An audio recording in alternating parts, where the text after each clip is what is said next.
Shortly after turning out the light, I heard a male voice I didn't recognize say, "You are for him." It sounded like the person who said it was standing at the end of my bed. First, I froze. Then I reached over and flipped on the light and tore off my eye mask. No one was there. You've entered into the world of alternate realities. Here, paradigms are shifted, minds are blown, and veils are lifted. Actual supernatural experiences are brought to life through storytelling by the people who experience them. Welcome to Adventures in Mysticism with Leah Grant, where the esoteric is explored and consciousness is expanded. Visit adventuresinmysticism.com to further your spiritual development through Leah's latest offerings. And now we continue with this episode's mystical adventure. During a verbally abusive relationship, I felt trapped in because the guy didn't become a rager until after we'd purchased a home together. I put on weight. I'm embarrassed to say I allowed myself to gain almost 100 pounds in the year I stayed with him. Psychologically, I'm sure it was because I didn't feel safe. Logically, it was because we ate out almost every night, and we weren't choosing the healthiest options. Once I got out of that relationship, I went back to my healthy eating habits and back to yoga and exercise. 60 pounds easily melted off in about 5 months. Then I spent 3 months stuck. I tried juice cleanses, fasting, boot camps, saunas, but the weight wasn't budging. Around the same time, I realized how far away from my spiritual practices I had strayed being with that man. As things often happen, a solution to both of my problems presented itself in the form of a spiritual weight loss program brought to my attention via an endorsement from a friend of a friend in a Facebook post. I reached out to the success story and, after a brief conversation, signed up for the next program taking place the following week. At the 3-day weekend, I was welcomed into the conference room at a hotel by many women who were having success with the program and came back every time it was offered. We were all instructed to settle into our seats, and being new, I was sat in the front row. The teacher waltzed in wearing all white linen clothing. He was tall with dark hair, and I suppose most would consider him handsome. When he spoke, his Italian accent was apparent. He flirted with the entire room with his movements, and I was initially pretty turned off. The last thing I needed was some pompous European dude telling me my thighs were too fat. But here I was, front and center, so I kept listening. He shared his own body journey, more with being unfit versus extremely cut, as opposed to being overweight. Yet he still seemed to understand the body dysmorphia, the shame, and the frustration that accompany the struggle to feel great in your skin. His empathy for what we were dealing with seemed genuine, and he was definitely devoted to God, or at least his words indicated that. On the first break, he sidled up next to me, making sure I felt his presence, leaned in a little closer, and asked, "Do you know who I am?" He asked it in the tone of voice that indicated I should know the answer to the question. I felt like the answer Jesus was pushed into my head. I stepped back from him, threw up an energetic protection field, and said, "No. Did we meet at a networking event somewhere?" His green eyes bore into mine, searching. I stared back at him, keeping my expression blank. I could always tell when someone was trying to read me, and I knew how to keep that from happening. I'm not sure how I knew, I just did. Another participant approached, interrupting the exchange, and I took the opportunity to escape. After the break, everything seemed normal. There weren't any more odd exchanges. And I have this look that people think they've met me before.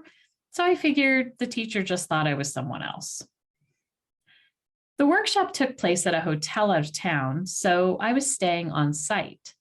Since I didn't know anyone, I had my own room. Shortly after turning out the light, I heard a male voice I didn't recognize say, "You are for him." It sounded like the person who said it was standing at the end of my bed. First, I froze. Then I reached over and flipped on the light and tore off my eye mask. No one was there. I got up. The door was bolted with a security chain in place. I checked anywhere in the room someone could be hiding, but found no one. I crawled back in bed, confused as to who had delivered me that message, why, and what did it even mean? The remainder of the weekend was normal, meaning there were some lectures and some exercises. And at the end, I was thrilled to have released 3 pounds over the 3 days, breaking my plateau. So when the teacher shared his spiritual development workshops, I happily signed up for the next one. I figured that since what he did in the spiritual weight loss seminar got results, then getting some straight up spiritual guidance from him might be beneficial too. And it was, just not in the way I thought it would be. The next event was a 3-day spiritual only event, and it had 3 times the attendees of the weight loss one. His male students were much more front and center in welcoming the attendees to this event, 2/3 of whom were women, presumably from former spiritual weight loss classes and girlfriends of the male students. This workshop was much more energetic. The sales technique of seeding was very effectively used. He dropped many intriguing yet incomplete details of his paid events, and during break, his current students gave rave reviews. There was nothing supernatural about this event, nor did anything occur like the voice in my room. One thing I did notice at both events, though, was how many of the women fawned over the teacher. He seemed to both encourage them and hold them at arm's length. It was interesting to watch. I was already ripe for wanting spiritual guidance and hadn't had a spiritual community for quite some time.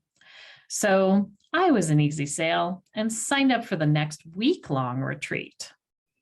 Little did I know, I was being groomed to be part of a cult. As I got to know more of the girls better who were regulars, I realized how many of them had severe crushes on the teacher. I would later find out how many of them the teacher had been getting intimate with while proclaiming publicly he was celibate and waiting for who God told him to be with. I am grateful I was not lured into that aspect of the web, but that doesn't mean I escaped the craziness of it. The teacher nicknamed me Lotus. This ruffled the feathers of at least 2 of the girls who took this to mean that the teacher had chosen me as being somehow special. The teacher would always say that women were flowers, but I was the only woman, as I recall, that he gave the name of a flower to. This was all part of the psychological games he would play to keep most of the women at odds with one another. Looking back, lots of the psychological games were played that would pit people against one another, set up levels of access to the teacher based on if you were behaving properly, and constant calls, events, and retreats to keep you engaged with the community and feeling like you needed to be present to get the best perks, which could include things like invitations to private events at the teacher's house, the best room placement at the retreat hotels, and other little things. What was fascinating is that the teacher addressed his following as being called a cult by not denying it, but by instead owning it and reminding us that the definition of a cult is any group that had the same beliefs. So therefore, churches were cults and other community groups were cults. So there was no reason to demonize them. Presented in the context of his other training, this seemed like a reasonable explanation at the time. It definitely doesn't now. Despite how convoluted his relationships were and how he ran the group, I was feeling more aware, more open to my spiritual nature, and more in touch with my connection to the divine. So I stayed. What happened that caused me to pull away were some unnerving supernatural experiences. The first occurred when coming home from a retreat of his. Most of the retreats were held in the middle of nowhere at centers in South America. Getting home meant taking a van or a small bus several hours to the airport. The final day of this retreat, it had rained a fair amount, making the dirt and rock roads very soft. The van taking us to the airport was able to get up to the retreat center, and those of us who were leaving that night were all packed in and ready to go. However, the van was having difficulty turning around to get out, and it began sliding down the back of a hill. The teacher appeared and with superhuman strength and within the blink of an eye, moved the van so that it was no longer slipping and was safely facing downhill. None of my fellow attendees seemed to notice this. When one of the girls insisted on opening the van door to give the teacher a last hug, I locked eyes with him, mentally telling him I knew what he did. He just smirked. The following retreat, the teacher had been doing a particularly intense emotional healing session for one of the participants in front of the room. Throughout the healing, I kept seeing the teacher's face shapeshift into what looked like a reptile's face. On the break, I approached the teacher and shared what I had seen. He stared at me for a moment, then asked me to describe what I saw. To which I said, "Your face morphed into scales and your eyes changed to have yellow slits. It looked as if your face was kind of reptilian. What is in you?" He put his hands on my shoulders and squared my body to his. Looking me in the eyes and pressing his right finger deeply into that area above the clavicle bone, he said, "I have it under control." The pressing of the finger thing was something he did frequently. Not sure what its purpose was, but in NLP, we use that to place anchors. Another sign of manipulation and control. After that retreat, things began to unravel within the group. Some of the women found out the teacher was doing things with other women. His devoted assistant quit. I left the group feeling like he did not have control over whatever was within him, and I felt that he was naive to think he did, unless that, in fact, was his true self. I'll likely never know. The teacher passed away about a year after I left the group, and without his influence, everyone just scattered to live their lives. Now that I've had this experience, I honestly do not think that most people know they are joining a cult when they do. There was something I was seeking, and because of that, I was easily seduced into the fold. I was focused on making new friends, building relationships, and having new amazing experiences. I was so focused on these things that I missed what was really going on. I'm still friends with many of the people I met through that experience. We went through a lot of soul searching, discerning, confusion, and even fun times together. So deep bonds were formed. Creating or joining a deeply spiritual community is still something I'd like to do. Thank you for listening. This is the last episode of season 1 of Adventures in Mysticism, but definitely not the last of my stories. Those will return in season 3. Next episode begins season 2, which is where I'll be interviewing others about their adventures in mysticism. For most guests, they will have never shared these experiences before. Until then, remember that your spiritual journey is a supernatural adventure in and of itself. Enjoy the unfolding and embrace the unknown.